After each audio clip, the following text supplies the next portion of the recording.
Assalamu alaikum everyone, this is Ayesha from CxO Global Forum, a knowledge sharing platform for all the C-levels across Pakistan and around the globe. Every time we have some very interesting guests with us today as well. We have Mr. Usman Minhas with us, who is the Director of Technical Operations at TELENEST. Assalamu alaikum sir, how are you? Walaikum salam, I'm good. Thank you so much for having me, Aisha. It's a pleasure. So, sir, before we start off with any discussion, firstly, I would want you to let our audience know who basically Mr. Usman Minhas is. Sure. So, as you just said, I am currently Director Technical at TELENEST. I am an engineer by profession, and I've been in technology industry, mainly technology project management and technology implementation and digitization for last 13 years. And currently, TELENEST and MHL, they are a satellite teleport and a product development and a technology project company. Right, right. So, sir, would you please elaborate a bit what drew you to the role of Director Technical Operations here at TELENEST? Yeah, sure. So I've been involved with the company since its inception. So we discussed the idea of having the teleport. So uh, the challenge that the for setting up Pakistan's first satellite teleport, that was enough to take up the challenge and take up the task. And I think building something from ground up, that was a motivation for me. And as I said, I was there since the inception.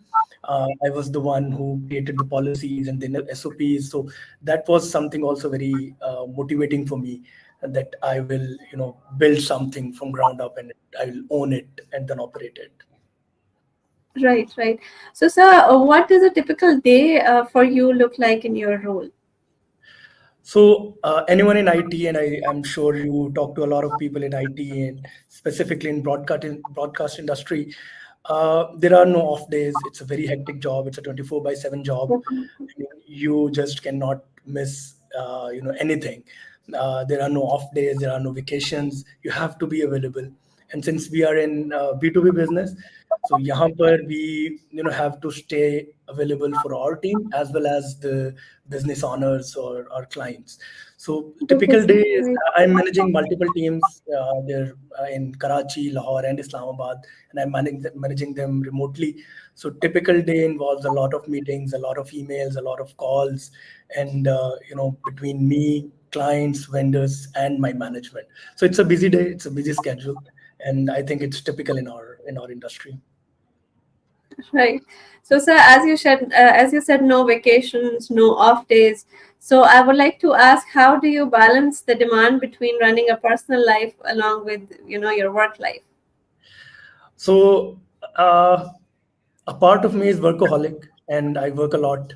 And I think that has been a blessing in disguise, that I work a lot, and that's why I learn a lot. I've got more experience, but I do balance my life. I try to not ignore any other aspect of my life.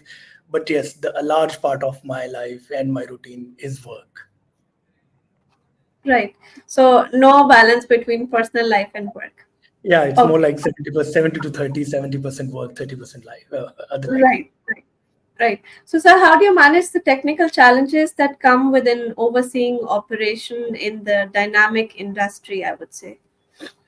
So I'm looking after three domains in technology business right now in our organization.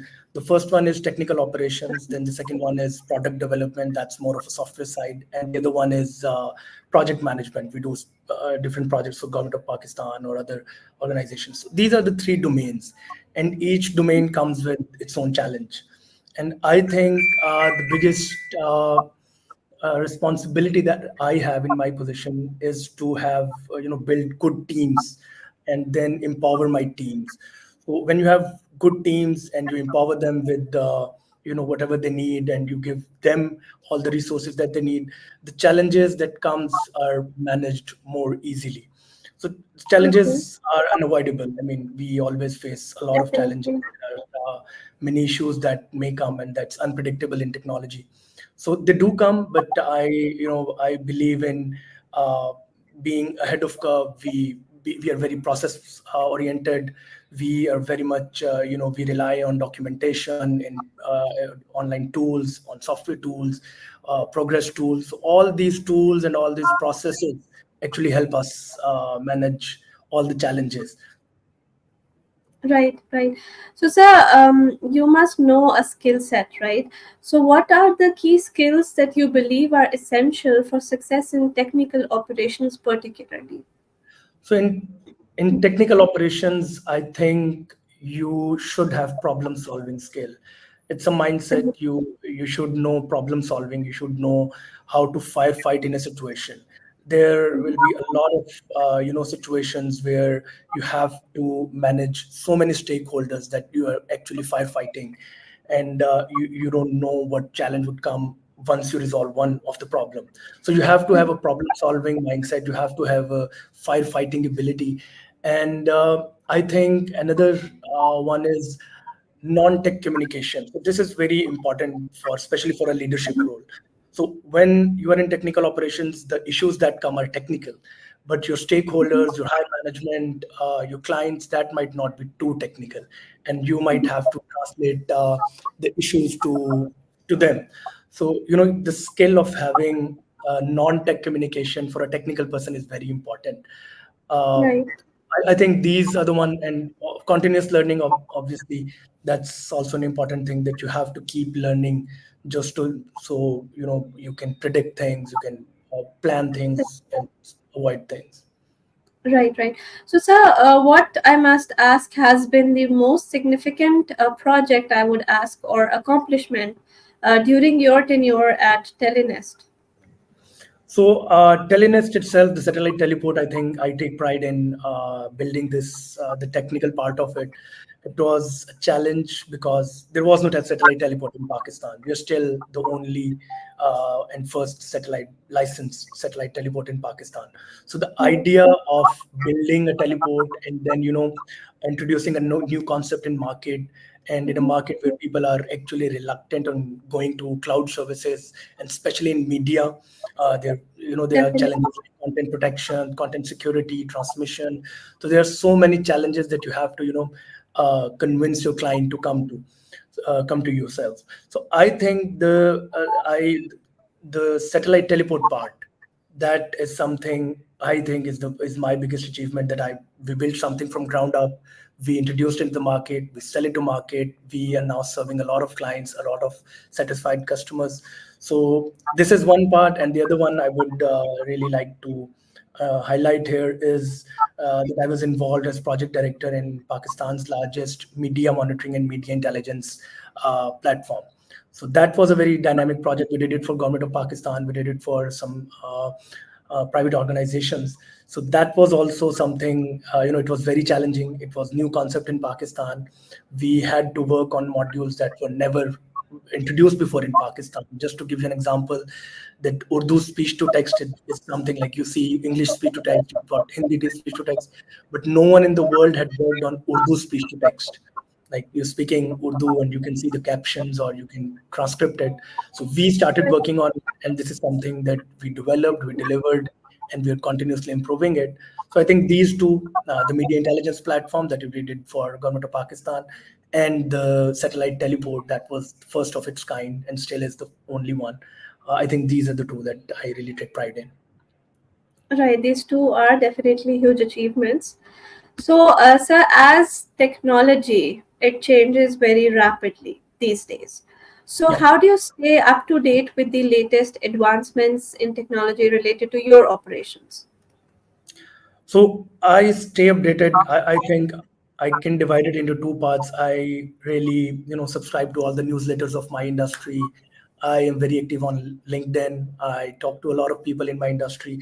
So this is something, that keeps you informed about, whatever is going on locally.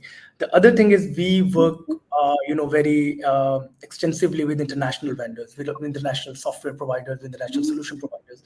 So they are very good source of, if you want to know what's going on or what is going to happen.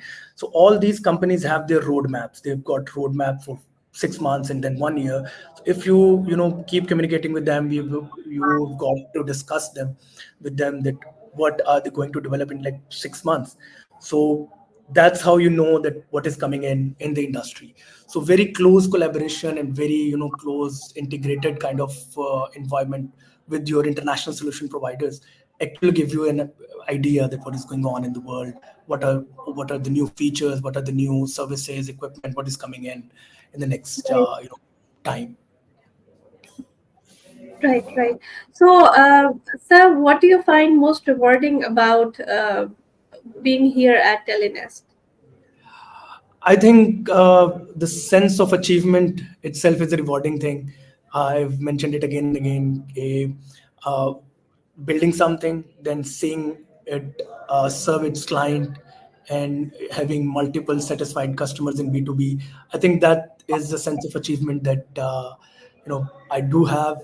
And when you are in B2B business, you are directly interacting with the business owners and the product heads. So when you see your product working in the market, that is a reward in itself. Right, right. So, sir, what role does collaboration play in the success of your operation team? I think collaboration is very much important. As I said, that Mhm, there are three different sectors or domains that I supervise or I mhm. head in my organization. So in each department, like in software development, you've got multiple teams. You've got back end, front end. You've got other associated teams. So all these teams have to work together. Otherwise, the outcome or the delivery is not going to be accurate. So collaboration is very important there. In technical Definitely. operations, especially in a 24/7 thing that like we are doing, we are operating, our teams are operating 24/7 whole year, all the gazetted holidays, everything. We are doing a manned operation. So that's where collaboration is again very much important within the teams. Like you have to have a synergy, you have to manage the shifts, you have to manage the resources, you have to keep your team motivated for tough duties. So I think again collaboration is important there. And the last part is project, which is the actual domain of mine, project management. So the project management is all about collaboration. You have to collaborate with your stakeholders, you have to collaborate with your team, with external vendors, client, everything. So everything has to be collaborated. It has to be done in a collaborated way, just to get to your goal. So I am very much, I emphasize a lot on collaboration and collaborative environment.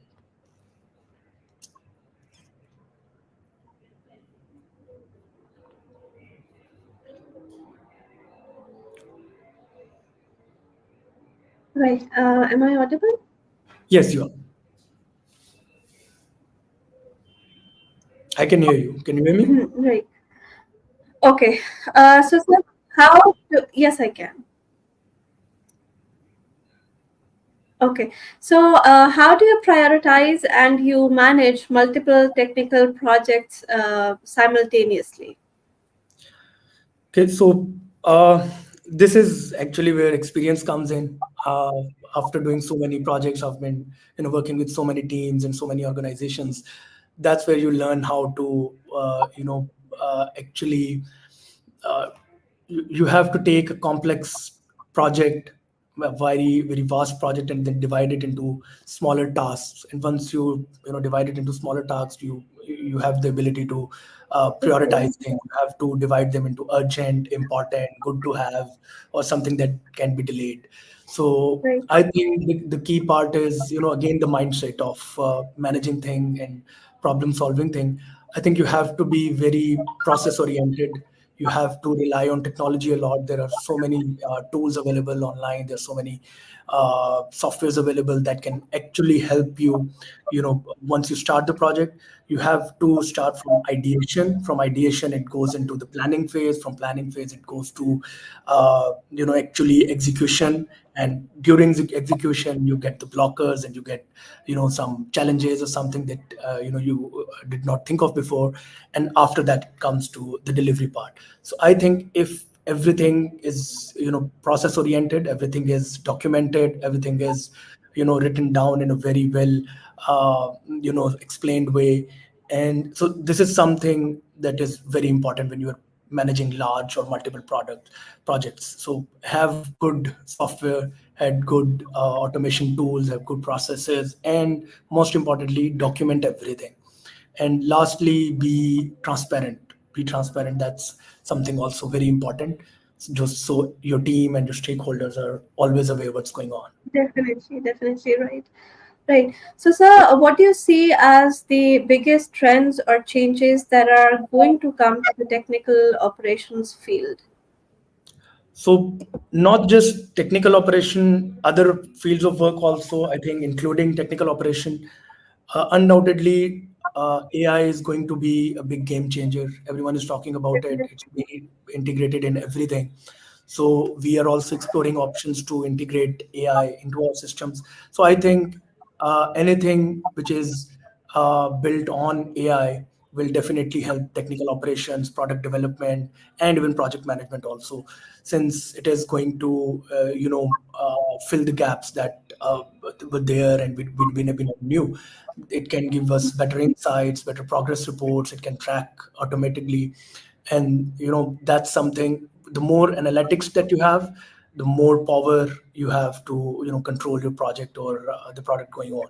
So I think AI enabled software, uh, AI enabled automation tools, AI enabled analytics tools, these are the new the future of technical operations also, and product development. Right, right. So, sir, outside of work, what are some of your hobbies or interests I would ask that you're passionate about? I think I said it before that there are no vacations, but I'd say traveling. I like to travel within and outside Pakistan. That's something I really enjoy. Other than that, it's mostly in-house or something indoor activities like movies or series Right. or things like that. So these are the mostly what can be done in indoor. Then spending time with my family. I think because I just said my work routine is very hectic, so I don't get a lot of time with the family. So that's what I then dedicate the rest of the time to family. Right, right.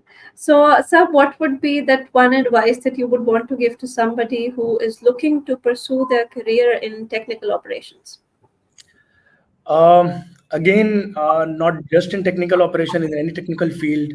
I think whoever is, there are two audience to this. The one is someone who is going to start their educational, some program, some BS program or MS program in technology. Right. They might be getting into the IT or CS or cybersecurity or something. And the other audience is Mhm. someone who has just completed their degrees and getting into the workforce right now.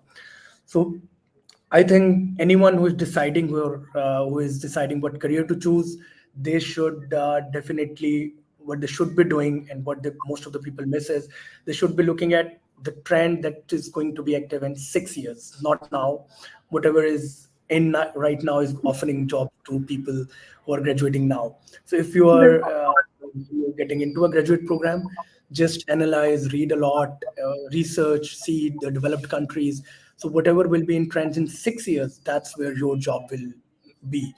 That's something for someone who's choosing a career, that I believe cybersecurity is something that is here to stay. You should enter into AI or machine learning programs, because AI is fresh right now. It's going to be mature, much more mature, 4, 5, 6 years. So instead of getting into typical programming, it's much better if you go into the field which is going to be mature in 4, 5 years. To the second audience, for everyone who is entering the workforce or started their career, I've I've only got one advice, and that is that be the best at what you do. Be at the absolute best in what you do. There should be no one in your organization or any other organization who knows more stuff than you about your job. You should know everything. You should know all the tools. You should be up to dated. Your team, your company, your higher management. They should be able to rely on you. So anyone who's getting into the technology field, technology is changing very fast. So stay updated. In the first 4, 5 years of your career, they're very important. You have to grind in these 4, 5 years. You don't need to enjoy any of this time. You just have to give your best in that. Give extra hours in these 4 or 5 years, because this is what is going to pay you in the longer term. And there is a quote that even if you are a burger flipper at McDonald's, be the best burger flipper McDonald's had ever seen. So be the best at what you do. Be the best out of the best, and you'll be good for your career. Right. So, sir, how would you explain your experience with CXO Global Forum? It has been a very good experience. The main reason of joining CxO Global was, getting the exposure and getting the networking, not just the networking for information part, but also, looking at what is going on with the other areas of, industry. So the exposure is there. I've attended the events that CxO is doing. There are so many webinars going on where, sometimes you miss few points and then you see people on CxO Global giving advice or sharing their experience, and that's very valuable. So I think connecting with so many industry leaders, connecting with so many esteemed members of the industry, and not just your own industry, every associated industry, I think that's very valuable, and I really value the community. And I try to participate also, and wherever I can, or contribute where I can. But I'm really looking forward to having more engagement with other CXO members. Right, right. So, thank you for your time, sir. Done with this short interaction here, I would say that the viewers would be able to learn as much as I did from you, and the pieces of advice that you gave were amazing. And thank you once again for pulling out time for this discussion. Thank you so much, Aisha. Again, thank you so much for having me, and I really appreciate yours and CXO's effort to share the knowledge. I was actually listening to the previous session that you were having. That was also a very wonderful session, and I hope that you and your audience, or whoever listens to this after this session, they actually gain something positive from the same. Definitely, definitely. Thank you, sir. Thank you for your time. Thank you so much, Aisha. Thank you. Thank you. Take care.